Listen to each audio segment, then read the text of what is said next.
Welcome to the podcast with myself. Myself, are you well? If I had the option, I would have to say I am George. George Costanza? No, George Orwell. listen, this is a bit cheap. Wouldn't you say so? I apparently am saying so, but please feel free to elaborate. This entire format is an attempt to stave off criticism by pointing to this production and claiming, no, it's a podcast, see? If the words that stumble forth from betwixt my lips like bumbling oafs create incoherent sentences, that's not on me for being a bad writer. That could be attributed to the free-flowing nature of conversation. We're just palling around, we're off the cuff, we're engaging in witty banter. But this better be one damn good conversation for it to be planned out in the guise of a podcast, you pedantic, pretentious prick. Nothing you say will be clever, because you've taken the time to rehearse it, to write it. Oh, well, congratulations! I'm not as clever as I set myself up to be, because I dared to script dialogue ahead of time as opposed to somehow interacting with myself in an entirely spontaneous manner. But oh wait a minute, that pertains to most movies and novels and TV shows. Do you take issue with Arrested Development because a team of writers wrote that dialogue? Is My Dinner with Andre suddenly less clever because that wasn't actually two friends eating dinner with each other? Oh, so suddenly, your silly little YouTube videos are on par with critically acclaimed works of media. The guy whose claim to fame is the video series that he did on sneeze fetishes is comparing himself to, let me check again, one of the best written shows ever put on television? You do realize that this is just a stupid little video, right? Criticizing me before others get the chance to isn't going to stop the criticism. So why are you so intent on doing it? Because you being meta isn't clever. It's merely a transparent attempt at you saying, hey, I'm unsure if this video sucks because I lack confidence in my own ability, but just in case it does suck, it's okay, because I'm acknowledging it. Well, right, you've definitely had a go at the comment section and eked out all the disapproval, but there wasn't even really any to begin with until you started speaking and pointing out all the flaws. Oh, get off it. Stop breaking the fourth wall already. You've absolutely shattered it beyond any form of recognition. It's just an aesthetically pleasing cutaway gag now.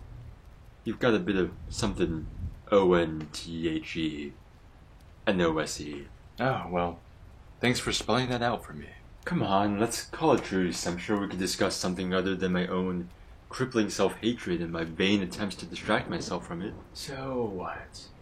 You want to talk about the weather? You want to corner a cashier and wax poetic about how unseasonably sunny it's been the last couple of days. But hey, hurricane season is right around the corner, so don't forget to hunker down. Ah, God, I hate those people. Yeah. But like, it's not as if we're any better, right? It's not as if talking about people who talk about the weather is more inherently interesting or original than just talking about the weather. I mean, if anything, we're just engaging in petty elevation of the self, poking fun at, other fellow human beings. Saying fellow human beings instead of just people isn't wise or clever, it's just pretentious. Poking fun at other people, then. What I'm trying to say is you're this close to using the word normie, unironically. But you're just talking about how people who discuss the weather are pettier than people who just discuss the weather. But wouldn't that make you, the person who discusses people who discuss about the weather, the pettiest of them all? How many layers to this linguistic lasagna do we need to add before you're no longer predictable and uninteresting? Is discussing this actually any more interesting than just discussing the weather? You're sort of like a track and field athlete with like all the discusses you're throwing around. But yeah, I see where you're getting at. How about this? Would God talk to us about the weather? He told Noah about the flood. Well, that was a bit of an anomaly though, right? It's not every day that a flood wipes out nearly all life on Earth. Like, damn, like, if that was about to happen, I would expect more people to talk about that. Don't not talk about that. definitely talk about the weather. If a flood's going to wipe out all life on Earth except for 16 of each animal, I would talk about that. Don't you mean 2? Right, yeah, sorry. I would talk about that too. Sorry, yeah, I knew what you meant. It was just too easy of a joke to make. Yeah, but the 2 of every animal thing is a common misconception. God did want Noah to bring 1 pair of every unclean animal. Yeah, but he also wanted Noah to bring 7 clean pairs of every animal. So, 16 animals. Well, thank you for educating me on the book I wish I didn't have to know more about. Yeah, sorry about that. But as I was saying, God never gave Moses the 10 Commandments and then, as he was floating away, turn around and say, hey, by the way, don't you hate it when people talk about the weather? I'm sorry, I find it difficult to emotionally connect to this anecdote when the main character is the guy who tried to wipe out most of mankind. Okay, yeah, that's fair. So, what about aliens, then? What about if a race of godlike aliens develop technology and science to the point that they can travel faster than the speed of light, and they visit us? What conversations would we have with them? I guarantee it would be more interesting than either the weather or the people talking about it. That's debatable. There's an exoplanet out there that rains glass. Glass. If an extraterrestrial creature from that planet came to visit us, I'm sure our lack of glass-based precipitation would be of great interest to them. Or they could share with us the secret of how to make a Dyson swarm. Or they more likely probably wouldn't talk to us at all. We're definitely not worth talking to. Wait. So the only things worth talking about have to be on the same level of importance to if a group of extraterrestrial beings came down to Earth and decided to have a conversation? And if you're not interesting enough for, once again, a godlike race of aliens, your conversations are shit? But look at me now, I've fallen into the fucking trap. You're pointing this out to me, I'm pointing this out to you, and we're just going to keep pointing at each other forever. Yeah, you have a point. Eventually we'll have to stop pointing a finger at the guy below us who's pointing a finger at everyone else, and realize that we're all under the finger of some bigger, higher jackass. Right. There's always a bigger idiot. Yeah, tell that to the biggest idiot. That's what I just did. You seem to sort of be willfully missing the meaning here. That's because you're not actually communicating anything of meaning. You're just stating an opinion with slightly more confidence than usual. All I'm saying is that we should just be a bit more self-aware of what we're talking about. So what? You want to talk about nothing? Then what's the point of talking at all? Because apparently, everything's too mundane for you to talk about. Except for this, of course. Apparently, having a conversation about what's important enough to have a conversation about is important enough to have a conversation about. Jesus Christ, we're having a conversation about a conversation. You're so full of yourself for someone who I'm not currently fisting at the moment. I don't think that's what I'm saying. Everything we do is commentary. We comment on the weather. We comment on how people who talk about the weather need to talk about more interesting and original things. But then we sit here pretending to be intellectually superior to the people who talk about the weather. And then I'm not really sure if I'm trying to be, smarter than you are right now. I'll be completely honest. I no longer know what I'm talking about. Well, I suppose it doesn't matter so long as we're not talking about people who talk about the weather. Like I said about writing your script, if there's a message you want to convey, maybe take a few seconds to pin down what that is before you waste everyone's time talking yourself into conversational spirals that you're not skilled enough to escape from. Oh, please, could you stop bringing up the script? You're the one who is so insecure about himself that he feels the need to continually address his own shitty writing. You seek to hide behind the prospect that this is spontaneous dialogue, while also sequestering yourself behind the shield that it is this script. This is the security measure that you have put into place for your own ego, because let's face it, you're the only one so fanatically fixated with you that you would go this far up your own ass to avoid the vulnerability that you're trying to showcase here. We're just going to self-obsess to the point where we evade criticism and launch directly into entertainment. I'm not obsessed with myself, I'm just trying to have a conversation. You're not obsessed with yourself. This entire video has been about you. And second of all, no one who's ever not been obsessed with themselves covers their room in multicolored lights. This doesn't make you interesting, it just means you like LEDs. Your arguments aren't more coherent or correct, you're just red and blue. And you know that shedding metaphorical light upon each of my flaws doesn't make you more inherently interesting or correct, right? Like, I apologize if I don't want to undergo jarring psychological insights into the emptiness of my own psyche and what could be mistaken for a hospital waiting room. Jarring psychological insights? How jarring does it have to be to realize that your opinions are worthless, you ostentatious wombat? Why do I even bother talking to you? Maybe you wouldn't have to resort to talking to me so much if there were actually people in your life who enjoyed spending time with you. But really, who would? What's so special about you? Let's go over what you've done today. You woke up at 1 p.m., then watched YouTube videos on your phone without getting out of bed. And when you finally did, it was to pee, at which point you were still on your phone. What have you done this last week, this last month, this last year? What's the point of you having even been alive for the last decade or so?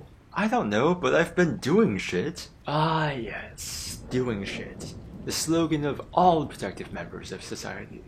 I'm sure Bill Gates has doing shit written in bold letters across the pages of his daily planner. I never said I was Bill Gates. I'm just making the argument that I haven't been wasting my life. The fact that you're still breathing is an argument against that statement. Why don't you like me? Why are you being so contentious? What have I done to make you hate me so much? What do you mean, what have you done? What haven't you done? What are you talking about? Are you really going to pretend that you don't remember all that stupid attention-seeking bullshit you did back in high school? I don't know. Like all those times you would corner someone at a social gathering and force them to watch a 7-minute long YouTube video. That wasn't malicious, that was just embarrassing. Why are you bringing that up? Remember all those times you would eat classmates and coworkers' food during their lunch break? That was definitely a dick move, but I don't do that anymore. How about that time you stole $200 out of some random man's locker at the sauna, only to spend all of that money on alcohol that very same night? This is quite the escalation of things I should be ashamed of. Or all the times that a female friend would come up to you and tell you about a man who was sexually harassing her, and your response was, well, I mean, shouldn't you be flattered by the attention? Yeah, I now know that that's definitely nowhere close to the appropriate reaction someone should have to being told that. Here's a good one. How about when your girlfriend in junior year wasn't replying to your texts fast enough, so you made up a story about how one of your friends in 6th grade killed himself while you were texting him. So every time she doesn't reply to you fast enough, it reminds you of the time your friend didn't reply to your last text. Yeah, no, that was objectively awful. But it's not as if I bask in the glory of that moment. Oh god, it's not about whether you look back on those memories with fondness. It's the fact that you did all of those things, and more. That was you, and you will never be able to take that back. Yeah, I used to be shitty, but that's not me anymore. I no longer do any of those things. Oh, well, isn't that convenient? It's strange that you're the one who gets to decide that the shitty things you did were done by a different version of you that you aren't anymore. But you're not a different person. You're still you. So why do you get to decide that? If a rapist rapes someone in high school, he doesn't get to suddenly decide that he never did that as he graduates college. So don't try to let yourself off the hook. That is a much more drastic example. I've never done anything that awful. Oh, well, congratulations! A huge round of applause for never doing the worst thing a human could do. We'll need a cargo ship to deliver the 2-ton trophy you seem to think you deserve. Listen, you might be better now, just barely. But that doesn't change the fact that for the majority of your life, you've been a racist, misogynistic, homophobic asshole who lied, cheated, and stole to get whatever he wanted. And I feel awful. And I feel terrible about who I've been. I'm trying to move past that. I am trying to change. Oh, what a struggle that must be. For you to have to deal with the terrible things that you've done. Oh, woe is me. I've done terrible things to other people, and being reminded about how reprehensible I've been makes me a little bit sad. Grow up! In multiple locations around the world, there's so many others going through so much worse than you are.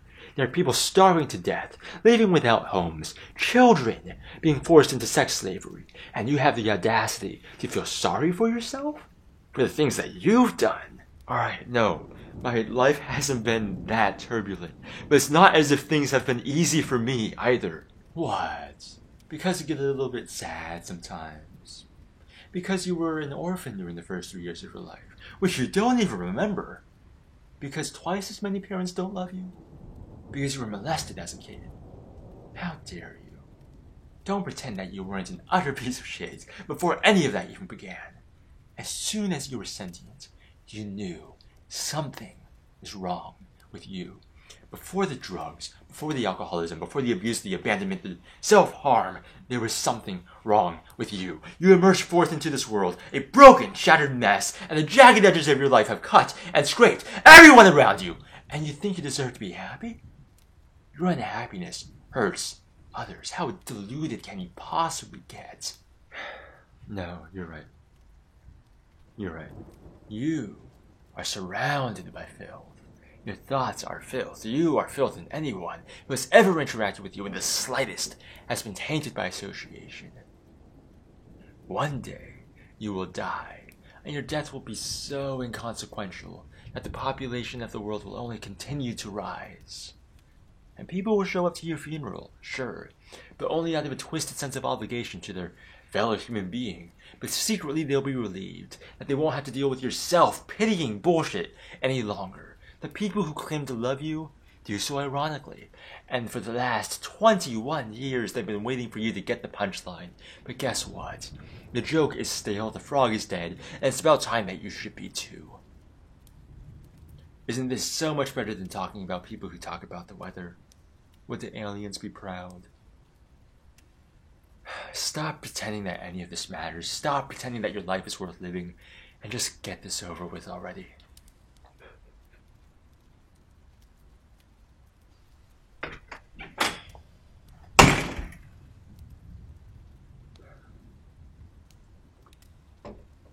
I would ask if you're okay, but if you were, you probably wouldn't be weeping openly. You're right. People typically don't cry when life is going their way. Who would have thought that get the fuck out of my way type way, but less sexy, would result in tears? Please, tell me, what happened?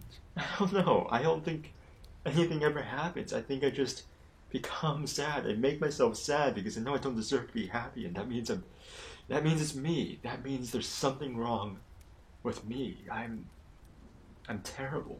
Really, you're not terrible. What makes you think you are? I've done some bad shit. I've done some genuinely awful things to people. If you hold on to those terrible things that you've done and internalize that image of yourself, someone undeserving of love because of the actions he has taken in the past, then yes, you will be that terrible person forever. But you're pushing people away in your process of exacting retribution against yourself. The longer you hold on to this, the more hardened you will become. That's what she said. And you have to be able to forgive yourself to effectively change and, from your perspective, stop hurting others. Sure, you've done terrible things in the past, but are you still doing those things now? But that feels so irresponsible. I've still done those things, and I can't pretend that I never did. Forgiving yourself is not the same as letting yourself off the hook. By becoming a better person, you're not pretending that you've never been a bad one. You're recognizing that your past behavior was harmful, and you're striving not to repeat that same behavior. But yes, you do need to acknowledge and hold yourself accountable for the things you've done. Don't act like the victim of your own wrongdoing, and don't act as if you deserve forgiveness from those you have hurt. You have to be okay with the fact that no matter how good a person you become, you are still liable to be criticized for the things that you've done. But I thought that's what I have been doing. I'm pretty sure I've been holding myself accountable. No, you're not really holding yourself accountable.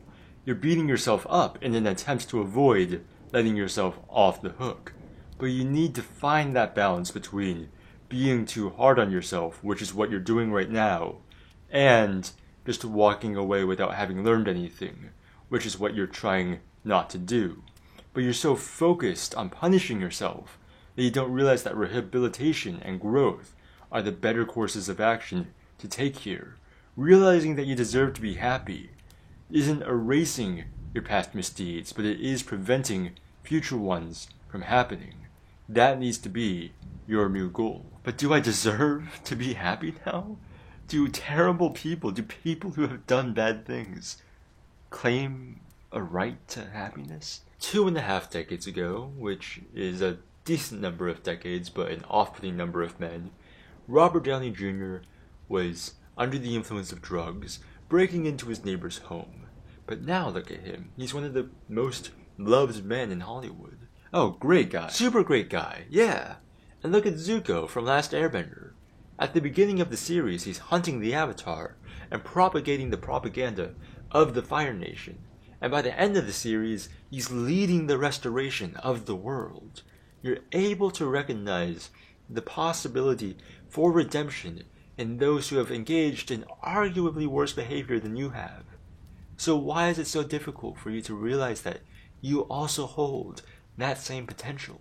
I don't know, because it's me. It's because it's me. I can't let myself just get away with things that easily.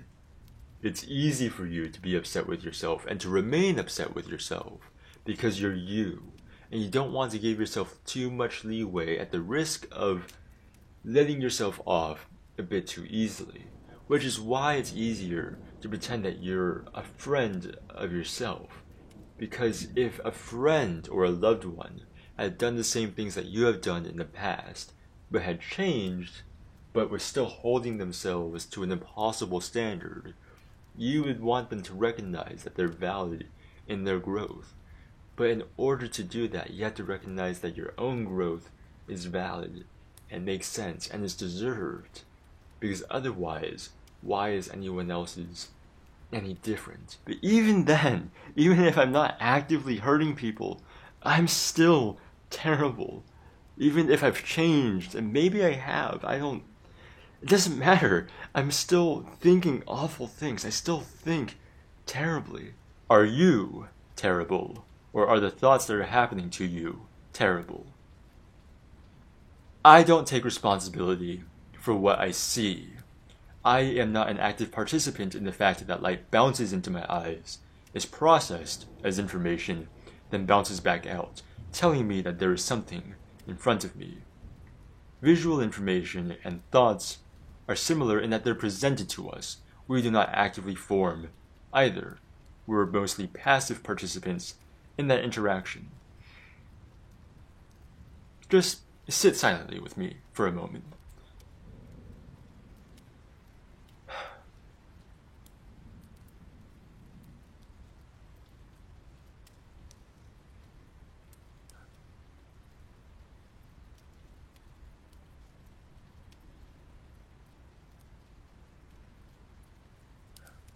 You will realize that thoughts still popped up into our heads, unwarranted, unprovoked, without us playing an active role in forming those thoughts.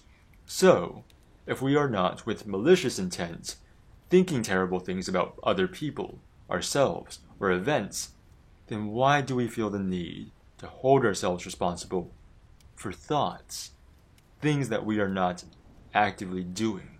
I don't know. I don't know. And I know you're making a lot of good points. I'm sorry if I'm being really annoying, but this just isn't that easy for me.